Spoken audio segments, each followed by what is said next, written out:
Mga kagulat world, alam nating prediction pa lang ito, pero hindi may kakailan na napakalaki ng posibilidad na magkatotoo ito sa bilis ng galaw ng basketball world ngayon.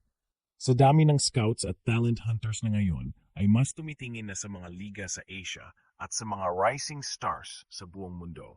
Hindi na katakataka kung mapansin si Kevin. Lalo na ngayon na social media at highlight reels ang nagiging daan para mapansin ng mga NBA teams ang mga exceptional na atleta kahit saang sulok ng mundo. Kaya kung tuloy ang plano ng isang NBA team na imbitahan siya sa Summer League, para bang isang bagong yugto ng pangarap ang bubuksan hindi lang para kay Kevin, kundi para sa buong basketball community ng Pilipinas. Kapag nagkataon na makasali nga si Kevin sa Summer League, dito magsisimula ang tunay na pagsubok at oportunidad. Ang Summer League ang parang audition stage kung saan sinusukat ng mga NBA coaches at scouts ang potential ng mga player na gustong makapasok sa liga. At kung may papakita niya ang parehong determinasyon, skills, at basketball IQ na nakita natin sa UAP at sa kanyang stint sa mga international tournaments, siguradong mapapahanga niya ang mga eksperto. Imagine ninyo mga kagulat world, isang Pinoy player na hindi lang basta-basta naglaro, kundi nagpasiklab at naging highlight ng Summer League. Panibagong karangalan na naman para sa atin. Ang maganda pa nito, kung magugulat ang buong NBA community sa performance ni Kevin, tiyak na mapag-uusapan ito hindi lang sa sports websites at forums, kundi pati sa mainstream media. Siguradong trending sa social media ang bawat galaw niya, bawat puntos na gagawin niya, at bawat depensa na ipapakita niya. Ganyan kabilis kumalat ang balita ngayon, at kapag may isang Pinoy na nag-excel sa NBA level kahit Summer League pa lang, para na rin tayong nanalo sa isang malaking laban. Sa bawat click at share ng mga kababayan natin, mas lalo nating mapapalakas ang suporta para kay Kevin at sa iba pang Pinoy ballers na nangangarap. At ang pinakamasarap na bahagi nito syempre ay ang sabay-sabay nating pagmamalaki bilang mga Pilipino. Iba pa rin kasi yung damdamin kapag may isa sa atin na nagiging inspirasyon sa buong mundo. Isipin ninyo, bawat timeout sa game niya, bawat interview na mababanggit ang Pilipinas, bawat jersey na suot niya, lahat yan magdudulot ng matinding pride sa ating lahat. Hindi lang para sa mga basketball fans, kundi pati na rin sa bawat Pilipino na nangangarap na makilala ang galing ng ating lahi sa global. Ang pangalan ni Kevin ay magiging simbolo ng sipag, tiyaga, at pangarap ng bawat kabataang Pinoy. Sa huling pagsusuri mga kagulat world, malinaw na ang posibilidad na makita natin si Kevin sa NBA Summer League ay hindi nakapang-isip lamang. Sa bilis ng pagbago at pag-usbong ng basketball landscape ngayon, lalo na sa bukas na mata ng NBA sa international talent, lumalawak ang pintuan para sa mga manlalaro mula sa Pilipinas. Ang kombinasyon ng kanyang husay sa UAAP, karanasan sa international tournaments, at ang suporta ng sambayanang Pilipino ay maaring maging sapat na dahilan para bigyan siya ng pagkakataon ng isang NBA team. At kapag dumating ang sandaling iyon, magiging makasaysayan ang bawat galaw niya sa court. Hindi biro ang pressure na haharapin ni Kevin kung sakaling mapasama siya sa Summer League.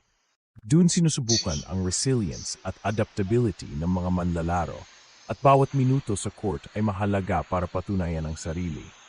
Pero kung pagbabatayan natin ang ipinakita niyang disiplina at galing sa mga nakaraang liga, may dahilan para maniwala na kaya niyang makipagsabayan. Hindi lang ito laban ni Kevin, ito rin ay laban ng bawat batang nangangarap na isang araw ay makalaro sa pinakamataas na antas ng basketball sa mundo. Kaya't mahalaga ang solidong suporta ng bawat Pilipino sa laban niyang ito. Ang magiging epekto ng kanyang posibleng pagsabak sa Summer League ay higit pa sa personal na tagumpay. Magiging inspirasyon ito sa buong basketball community sa bansa at tiyak na magbigay ng pag-asa sa libo-libong kabataan na ngayon pa lang ay nag-iinsayo sa mga kalsada at barangay courts. Mga kagulat world, alam nating prediction pa lang ito, pero hindi may kakailan na napakalaki ng posibilidad na magkatotoo ito sa bilis ng galaw ng basketball world ngayon. Sa dami ng scouts at talent hunters na ngayon, ay mas tumitingin na sa mga liga sa Asia at sa mga rising stars sa buong mundo. Hindi na katakataka kung mapansin si Kevin. Lalo na ngayon na social media at highlight reels ang nagiging daan para mapansin ng mga NBA teams ang mga exceptional na atleta kahit sa ang sulok ng mundo. Kaya kung tuloy ang plano ng isang NBA team na imbitahan siya sa Summer League, para bang isang bagong yugto ng pangarap ang bubuksan hindi lang para kay Kevin, kundi para sa buong basketball community ng Pilipinas. Kapag nagkataon na makasali nga si Kevin sa Summer League, dito magsisimula ang tunay na pagsubok at oportunidad. Ang Summer League ang parang audition stage kung saan sinusukat ng mga NBA coaches at scouts ang potential ng mga player na gustong makapasok sa liga.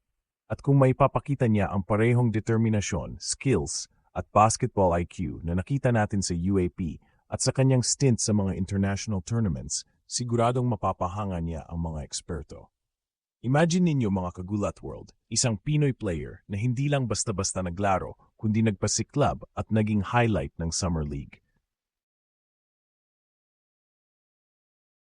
Panibagong karangalan na naman para sa atin.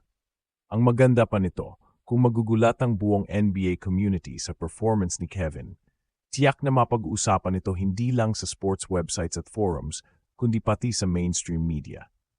Siguradong trending sa social media ang bawat galaw niya, bawat puntos na gagawin niya, at bawat depensa na ipapakita niya. Ganyan kabilis kumalat ang balita ngayon, at kapag may isang Pinoy na nag-excel sa NBA level kahit Summer League pa lang, para na rin tayong nanalo sa isang malaking laban. Sa bawat click at share ng mga kababayan natin, mas lalo nating mapapalakas ang suporta para kay Kevin at sa iba pang Pinoy ballers na nangangarap. At ang pinakamasarap na bahagi nito syempre ay ang sabay-sabay nating pagmamalaki bilang mga Pilipino. Iba pa rin kasi yung damdamin kapag may isa sa atin na nagiging inspirasyon sa buong mundo. Isipin ninyo, bawat timeout sa game niya, bawat interview na mababanggit ang Pilipinas, bawat jersey na suot niya, lahat yan magdudulot ng matinding pride sa ating lahat. Hindi lang para sa mga basketball fans, kundi pati na rin sa bawat Pilipino na nangangarap na makilala ang galing ng ating lahi sa global. Ang pangalan ni Kevin ay magiging simbolo ng sipag, tiyaga, at pangarap ng bawat kabataang Pinoy. Sa huling pagsusuri mga kagulat world, malinaw na ang posibilidad na makita natin si Kevin sa NBA Summer League ay hindi na katang-isip lamang. Sa bilis ng pagbago at pag-usbong ng basketball landscape ngayon, lalo na sa bukas na mata ng NBA sa international talent, lumalawak ang pintuan para sa mga manlalaro mula sa Pilipinas. Ang kombinasyon ng kanyang husay sa UAAP, karanasan sa international tournaments, at ang suporta ng sambayanang Pilipino ay maaring maging sapat na dahilan para bigyan siya ng pagkakataon ng isang NBA team. At kapag dumating ang sandaling iyon, magiging makasaysayan ang bawat galaw niya sa court. Hindi biro ang pressure na haharapin ni Kevin kung sakaling mapasama siya sa Summer League. Doon sinusubukan ang resilience at adaptability ng mga manlalaro at bawat minuto sa court ay mahalaga para patunayan ang sarili. Pero kung pagbabatayan natin ang ipinakita niyang disiplina at galing sa mga nakaraang liga, may dahilan para maniwala na kaya niyang makipagsabayan. Hindi lang ito laban ni Kevin. Ito rin ay laban ng bawat batang nangangarap na isang araw ay makalaro sa pinakamataas na antas ng basketball sa mundo. Kaya't mahalaga ang solidong suporta ng bawat Pilipino sa laban niyang ito. Ang magiging epekto ng kanyang posibleng pagsabak sa Summer League ay higit pa sa personal na tagumpay. Magiging inspirasyon ito sa buong basketball community sa bansa at tiyak na magbigay ng pag-asa sa libo-libong kabataan na ngayon pa lang ay nag-iinsayo sa mga kalsada at barangay courts.